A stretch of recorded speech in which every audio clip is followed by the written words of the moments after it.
आप सबने आर्य समाज के इस कार्यक्रम में इस पवित्र यज्ञ वेदी पर उपस्थित होकर बहुत श्रद्धा के साथ यज्ञ में आहुतियाँ दी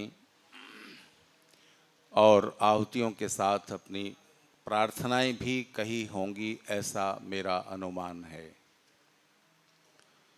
बिना प्रार्थना के ये अग्निहोत्र, इसका लाभ केवल हवाओं तक रह जाता है। जो जड़ी बूटियाँ घी अग्नि में डाला वो सूक्ष्म होकर हवाओं तक पहुंचता है। वायुमंडल में व्याप्त रोगाणु नष्ट हो जाते हैं, सुगंध व्याप्त हो जाती है और पोषक तत्व उसमें घुल जाते हैं। तो वायु से जल में, जल से अन्न में, पर्यावरण, पूरे पर्यावरण का जो चक्र है उसका परिशोधन हो जाता है। कल मैं आपसे कह रहा था कि इतना सा काम करने के लिए, पर्यावरण को शुद्ध करने के लिए आप सबको सुबह सुबह तैयार होकर 7:30 बजे आर्य समाज में आने की ज़रूरत नहीं है। आर्य समाज का कोई भी एक व्यक्ति अग्नि जलाकर ठीक से और सब घी सामग्री उसमें डाल देगा, 5 मिनट में पर्यावरण शुद्ध हो जाएगा। आप जो यहाँ इतनी देर तक बैठे आहुतियाँ दे रहे हैं, मंत्र बोले जा रहे हैं, थोड़ा थोड़ा घी सामग्री लेकर स्वाहा के साथ आप उसमें समर्पित कर रहे हैं, तो इसका कुछ अलग विशेष लाभ है। पर्यावरण का लाभ तो है ही, वो भी बहुत बड़ा लाभ है, लेकिन जो मनोवैज्ञानिक लाभ है, समाज वैज्ञानिक लाभ है और आध्यात्मिक लाभ है, वो बहुत बड़ा है। वो तब पूरा होता है जब आप अग्निहोत्र में की जाने वाली विधियों के संदेश को समझते हुए वो विधि करें।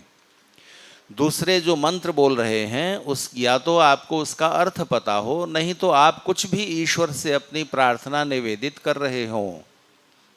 स्वाहा शब्द के बहुत से अर्थ होते हैं, उनमें से एक अर्थ है सत्य क्रिया, सत्यवाणी। हे प्रभु, आप सत्य स्वरूप हैं, मेरी प्रार्थना भी सत्य है, मेरी प्रार्थना सफल करें, पूर्ण करें। पर कौन सी प्रार्थना? तो स्वाहा कहना मीनिंगलेस हो गया यदि आपने कोई प्रार्थना कही ही नहीं। तो प्रार्थना मन में रखते हुए जब आप स्वाहा कहते हैं और स्वाहा का अभिप्राय मन में रखते हैं कि हे प्रभु मेरी प्रार्थना सफल करें, पूर्ण करें, तो उस प्रार्थना की सफलता होती है। तो सिर्फ हाथ से दी हुई आहुति हवाओं तक रह जाएगी, हार्ट से दी हुई आहुति, हृदय को जोड़कर दी हुई आहुति ईश्वर तक पहुंचेगी। तो आहुति देने वाले हाथों के साथ अपना हृदय जोड़ दीजिए और उसका एक ही तरीका है कि मंत्र बोलते हुए, बोलते समय आपके मन में प्रार्थना होनी चाहिए। अमेरिका के एक बहुत धनवान व्यक्ति, कोई बड़े इंडस्ट्रियलिस्ट जो यहूदी थे, इज़राइल गए। उनकी इच्छा थी कि मेरे पूर्वजों का जो देश है, जो फिर से बसाया गया 75 साल पहले, मैं वहाँ जाऊँ, देखूँ। तो उन्होंने समय निकाला अपने फैले हुए बड़े विस्तृत कारोबार से और इज़राइल चले गए। तो यहूदियों का जो प्रार्थना स्थल होता है वो सिनागोग कहलाता है। तो उसके समय निश्चित रहते हैं। तो जब ये उस सिनागोग में पहुँचे तो वहाँ कोई नहीं था, प्रार्थनाएं हो चुकी थीं, लोग जा चुके थे, कार्यक्रम पूरा हो गया था। एक व्यक्ति वहाँ था और बड़े विगलित स्वर में, बड़े गदगद भाव से वो ईश्वर से प्रार्थना कर रहा था।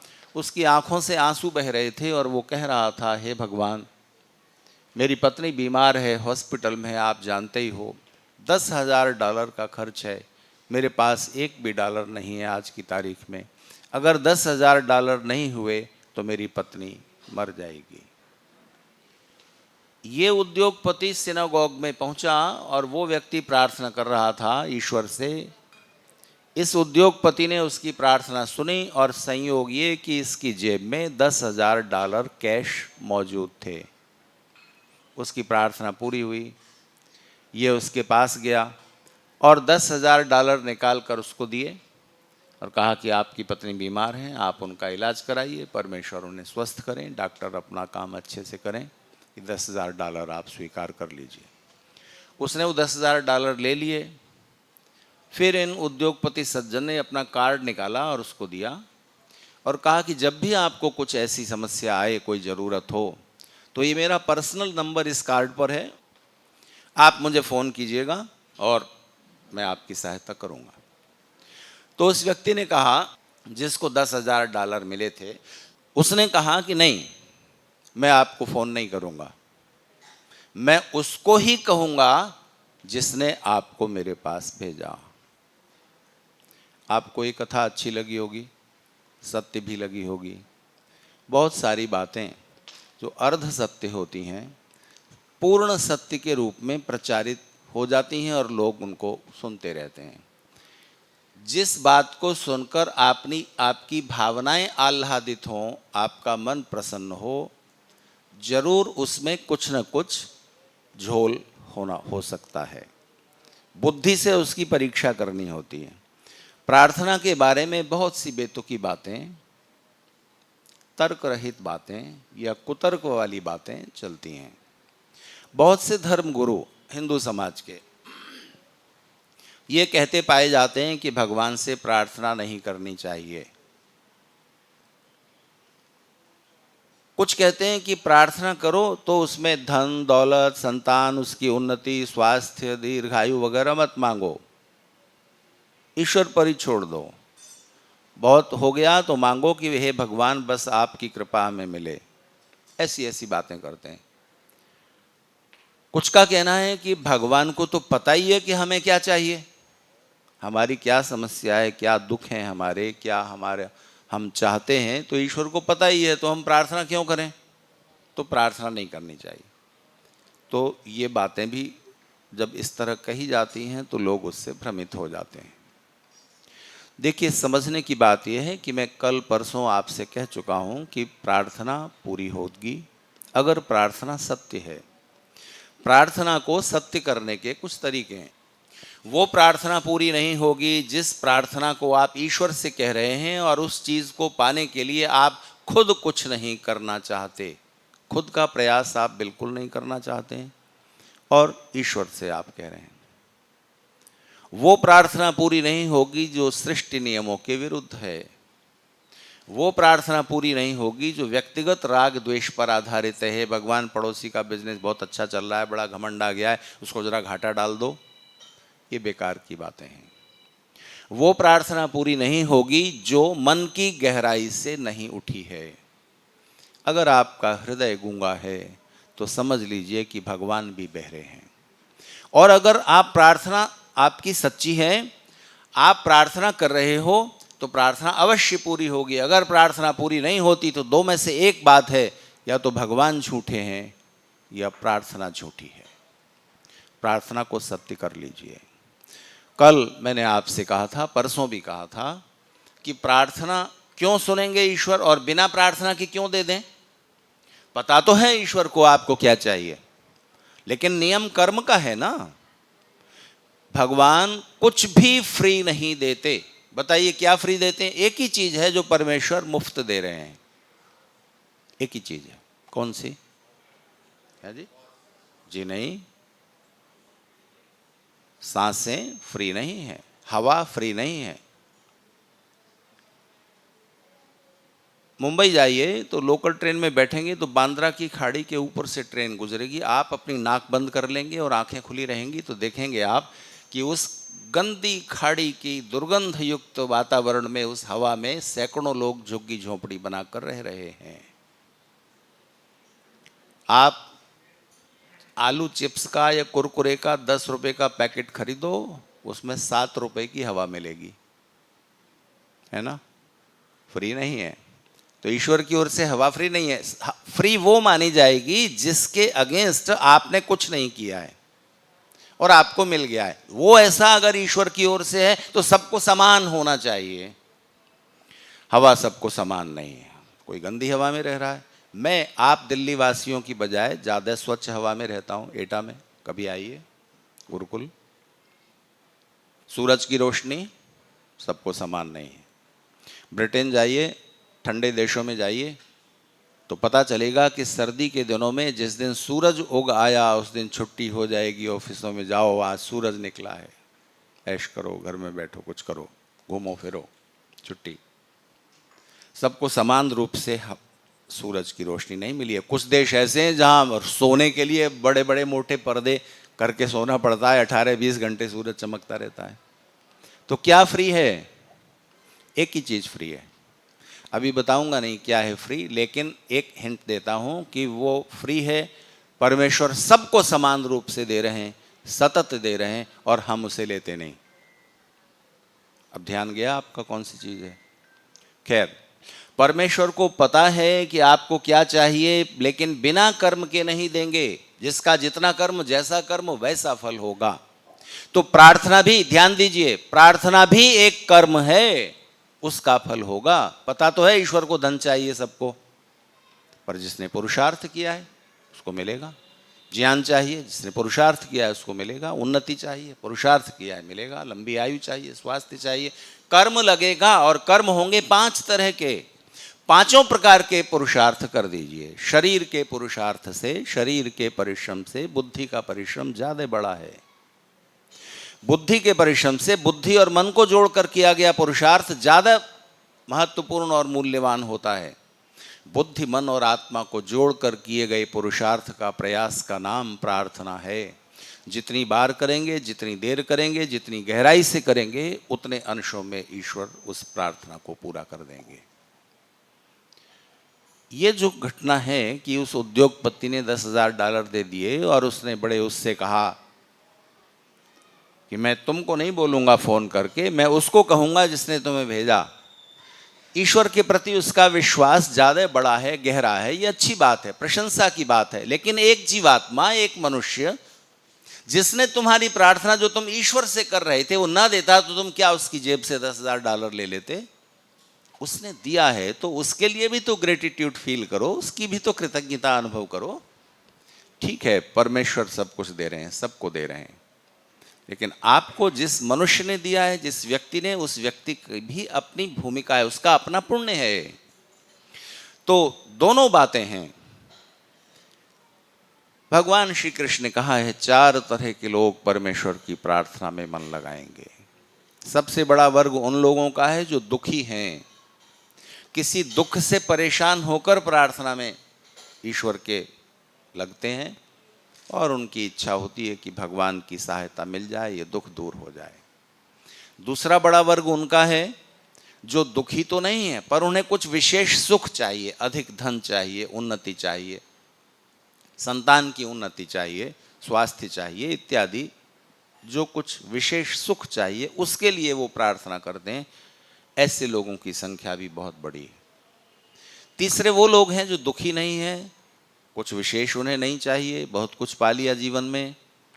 अब वो जिज्ञासा है उनके मन में कि ईश्वर है तो उसका आनंद कैसा है, उसको जानने की इच्छा से वो प्रार्थना उपासना करते हैं। चौथे लोग वो हैं जो ज्ञानी हैं, जिन्होंने जान लिया कि ईश्वर का आनंद कैसा है और वो उसी में डूबे रहना चाहते हैं। ये 4 वर्ग हैं, 4 कैटेगरीज हैं जो ईश्वर की प्रार्थना करते हैं। आप किन में से हैं जो इस यज्ञ में आज पधारे? दुखी होकर ईश्वर से प्रार्थना करने में कोई बुराई नहीं है। 5 प्रकार के पुरुषार्थ कीजिए। किसी भी दुख को हराना हो, किसी भी सुख को पाना हो, 5 प्रयास कर दीजिए। शारीरिक, बौद्धिक, मानसिक, आध्यात्मिक। आध्यात्मिक के 2 मैंने आपको प्रकार बताए थे। एक, दूसरे जीवात्माओं को अपने सहयोग में ले लेना, और दूसरा, परमात्मा को अपने सहयोग में ले लेना। दूसरे जीवात्माओं को, दूसरे मनुष्यों को आप अपने सहयोग में लेना चाहेंगे तो प्रार्थना लगेगी। एक एक इंडिविजुअल इंसान से आपको प्रार्थना करनी पड़ेगी। डॉक्टर से कहना पड़ेगा, डॉक्टर साहब प्लीज ये बीमारी है, ठीक कर दीजिए। परमेश्वर से भी प्रार्थना करनी होगी, हे प्रभु हमें ये सुख दो, इस दुख को समाप्त करो। दुरितानि परासुव यद भद्रम तन्न आसुव। जिज्ञासा मन में जगाइए, ईश्वर का आनंद कैसा है उसके लिए भी प्रयास कीजिए। हमारी 2 ही चीजें हमारी तलाश है, 2 ही चीजों की, सुख और आनंद। ज्यादातर लोग सुख मिल जाता है वहीं रुक जाते हैं। ये जीवन का, मनुष्य जीवन का अपमान है, क्योंकि आनंद की यात्रा केवल मनुष्य जीवन में संभव है। सुख तो पशु भी प्राप्त करते हैं। अच्छा बताइए, स्वादिष्ट भोजन खाने का सुख मनुष्य का बड़ा है कि पशु का? स्वादिष्ट भोजन खाने का सुख मनुष्य का बड़ा है कि पशु का? मनुष्य का क्यों बड़ा है? इसलिए कि आप जलेबी, रसगुल्ला, इमरती, पेड़ा, बर्फी, न जाने कितनी मिठाइयाँ, कितनी नमकीन, कितनी तरह की रेसिपी रोज़ नई नई बनती हैं, आप उन्हें बनाते हो और खाते हो। ये स्वाद का सुख नहीं है, ये वैरायटी का सुख है, ये वैरायटी का सुख है ना। तो आप भोजन करते हैं कितनी देर तक? भोजन, जो स्वादिष्ट भोजन आप खा रहे हो, ये भी वो भी वो भी, मीठा, चरपरा, नमकीन, कितनी देर तक करते हैं आप भोजन? आधा घंटा। भोजन का स्वाद आपने कितनी देर तक लिया? आधा घंटे। और भैंस कितनी देर तक खाती है? आप ये नहीं कह सकते कि उसका स्वाद का सुख कम है। सूअर का स्वाद और मनुष्य का स्वाद, स्वाद का जो बेसिक सुख है वो इक्वल है। आपके पास ये कहने का कोई आधार नहीं है कि आप ये कहें कि सूअर को, भैंस को अपने भोजन में स्वाद नहीं आ रहा। आता है, इसके लिए सबूत है। आप एक सूअर को अंगूरों के ढेर पे बिठा दो, भूखा मर जाएगा, नहीं खाएगा। सड़ा हुआ मांस खाता है शेर, आप उसके सामने परोसो खीर, नहीं खानी उसको। उसको सड़े हुए बदबूदार मांस में ही स्वाद है। जितने मांसाहारी प्राणी हैं सड़ा हुआ मांस खाते हैं। ये भ्रम है कि ताजा मार के ही खाता है शेर, नहीं। आलस की वजह से ये नहीं मिलता मरा हुआ तो मारता है वो। स्वभाव से ऐसे हिंसक नहीं है कि दूसरे को मार। जंगल में प्रचुर मात्रा में शाकाहार मांसाहार दोनों प्राणियों के लिए भोजन उपलब्ध है। खैर, तो पशु और मनुष्य, जो फिजिकल डिजायरल एंजॉयमेंट्स हैं, जो शरीर की इंद्रियों से पाए जाने वाले सुख हैं, वहां पर उनका लेवल बराबर है। केवल बुद्धि, मन और आत्मा के क्षेत्र में जो बड़े सुख और आनंद फैले हुए हैं, वही मनुष्य का विशेष सौभाग्य है। और उन तीनों क्षेत्रों में जो आनंद पाने के लिए जिसने प्रयास नहीं किया, वो पशुता के स्तर पर ही जीवन जीकर चला गया। ऐसा अपने साथ मत होने दीजिए। खास तौर से वो लोग जो आर्य समाज में आते हैं, उनका तो बौद्धिक मानसिक स्तर धर्म और अध्यात्म के क्षेत्र में बाकी दुनिया के सारे लोगों से काफी ऊंचा होता है, होना चाहिए। तो चूंकि समय कम है, बची हुई बातें हॉल में अभी कहेंगे आपसे। अभी बस मैं आपसे ये गारंटी देना चाहता हूँ। मोदी जी की गारंटी पूरी हो नहीं हो मैं नहीं जानता। राहुल गांधी की गारंटी, वो 8,500 रुपये तो चले गए कहाँ पर, जो दे रहे थे वो सबको। हरियाणा में 8 तारीख को पता चलेगा क्या हुआ, किसकी गारंटी। लेकिन आर्य समाज में इस यज्ञ में आप पधारे हैं, तो मेरी ओर से, ऋषभ जी की ओर से, तमाम आर्य विद्वानों की ओर से, ऋषियों की ओर से गारंटी ले जाइए। अगर आपने श्रद्धा के साथ प्रार्थना की है और उस प्रार्थना के साथ आपका पुरुषार्थ भी जुड़ा हुआ है, तो वो आपकी सब प्रार्थनाएं अवश्य पूरी होंगी, अवश्य पूरी होंगी। तो ईश्वर करे आपके जीवन में सब प्रकार के सुख सौभाग्य उतरें। आपके परिवार में, पति पत्नी में, माता पिता, भाई भाई, भाई बहन आदि सब लोगों में गहरा प्रेम विकसित हो। आपस में सहयोग की भावना बनी रहे आपके सब रिश्तेदारों और मित्रों के बीच। आपके बच्चे नई पीढ़ी के सदस्य आज्ञाकारी हों, प्रतिभाशाली हों, माता पिता के यश और सम्मान को बढ़ाने वाले हों। आपके परिवार में भी सुख शांति सौभाग्य बढ़ें। हमारे राष्ट्र और समाज में भी सुख शांति सौभाग्य बढ़ते रहें। हम लोगों ने भी आपके लिए प्रार्थनाएं की हैं। परमेश्वर हमारी आपकी सबकी प्रार्थनाओं को सुने, सफल करें, पूर्ण करें। मेरी आपको बहुत बहुत शुभकामनाएं।